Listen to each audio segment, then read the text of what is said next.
Welcome again to Joe Stunner Boxing. There's an old saying, and you've probably heard of it. Most of you will probably have heard of it. My nan used to say it to me every time. If at first you don't succeed, try again. Okay, that's old school, and it's the truth. And how many times have we said on this channel, defeats don't necessarily matter?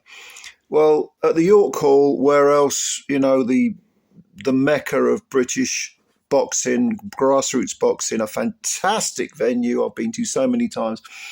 There was yet another piece of history made by Ashley Lane, who won the vacant British and Commonwealth bantamweight titles. He stopped Chris Bourke in the 6th round.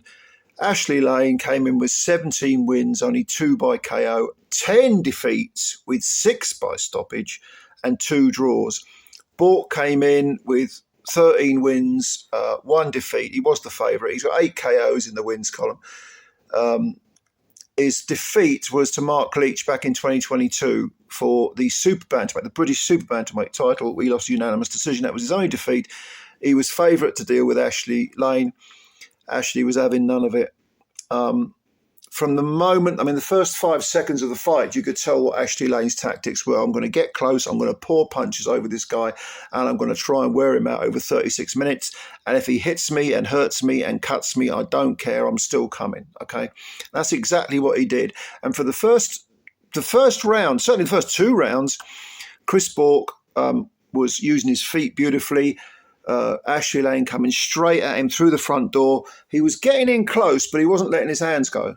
And as a result, I think Bourke was able to use his feet, control the range and pop him. And he was doing some beautiful countering, landing some really good punches. And Lane looked, in terms of skill and talent, a couple of leagues below Bourke, because Bourke was boxing beautifully in those first 2 rounds. In the first round, there was, I don't know whether I agree with this, but there was a vertical cut, sort of between the eyes of Ashley Lane.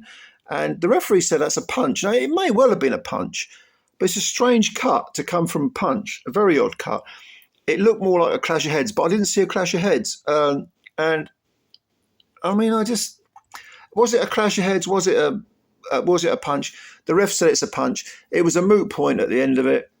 And Ashley Lane didn't give him monkeys. He was just, I'm coming straight at you. I'm continuing with this pressure. And in the 3rd round, there was a sort of changing of the tide, because Lane suddenly was letting his hands go when he got up close, and he was able to keep himself on Bourke's chest. And Bourke was firing punches, but less of them, and he was being forced to fight Ashley Lane's fight, that style, to Ashley Lane's style.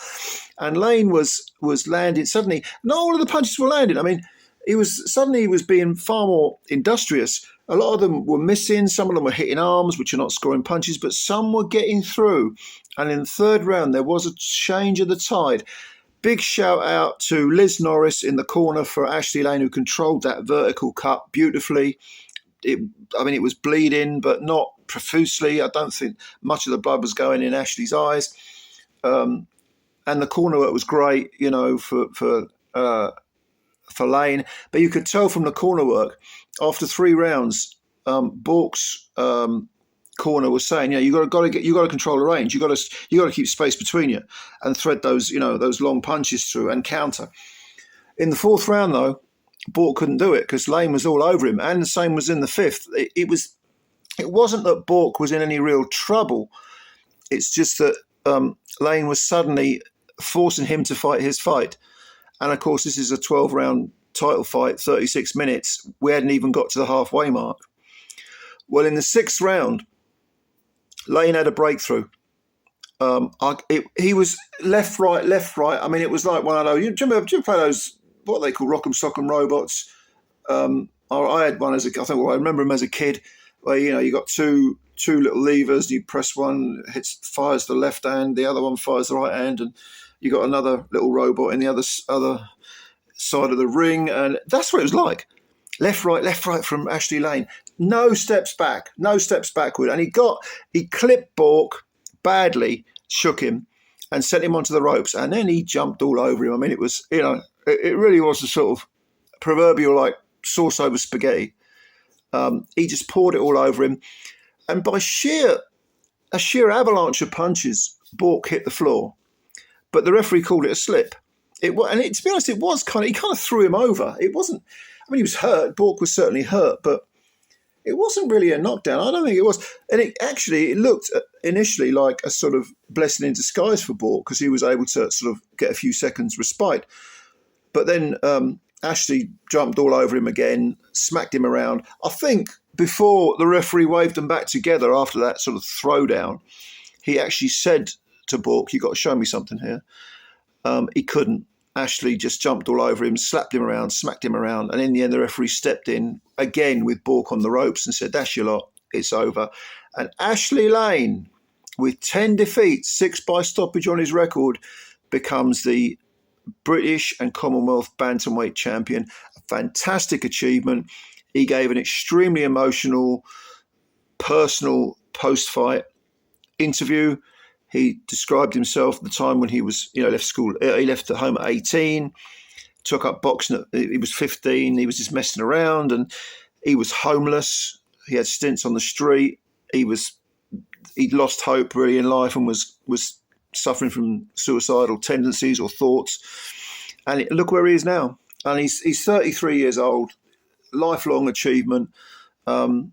Fantastic achievement, really fantastic achievement. Well done to Ashley Lane. Commiserations to Chris Bourke, who fought as well as he could. I mean, he's 29 now.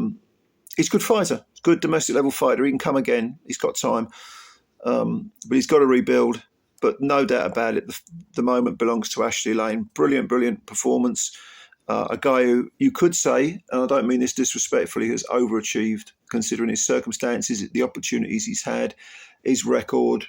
Not the glossiest of records, but, brilliant fight and a brilliant win for Ashley Lane, the new British and Commonwealth bantamweight champ.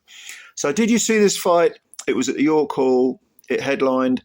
It was on TNT Sports, Queensbury promotion. Tell me what you think. Did you enjoy the fight?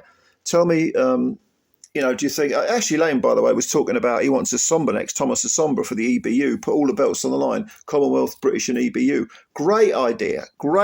That would sell out the York Hall, no question about it. Maybe even a bigger venue. But Thomas Essomba is another one who came up the hard way. Got lots of defeats on his record, but I actually thought he lost his last fight to a Frenchman, but that's by the by. He's another true warrior who'll take on anyone, fight anyone, come up the hard way. What better way than to put them together for all the marbles? What did you think of this fight? Like I say, comments below. I'd love to hear your opinion. If you are new to this channel, please subscribe. And please, if you could hit that like button as well, that would be a big help. And spread the word about Joe Stunner Boxing. Good evening to boxing this. I'll catch you later. Bye for now.